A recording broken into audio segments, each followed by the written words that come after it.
Hindi lahat ng laban kailangan mo ipaglaban. Lalo na ang kalaban mo, yung taong mahal mo. Kahit anong pagmamahal ibigay mo dyan, kung siya na mismo yung nagsarado ng pintuan sa'yo, ay huwag ka nang umasa. Para ka nagdidilig ng halaman na matagal na patay. Iba yung pinili sa pinilit. Kaya huwag mo nang ipilit manlimos ang pag-ibig na hindi na para sa'yo. Napakahirap mag-abo lalo na kung may ibang tao nang nakapasok. Na dating ikaw yung mundo, ngayon ikaw na yung panggulo. Di bali nang mawala yung taong mahal mo na wala namang pakialam sa'yo kaysa mawala yung respeto sa sarili mo.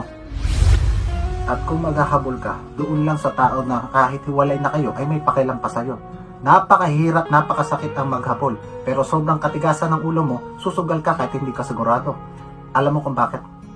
Dahil pag nagmahal ka ng isang tao na labis pa sa sarili mo, kahit anong hirap, kahit anong bigat, siya pa rin yung taong na magpapasaya sa'yo.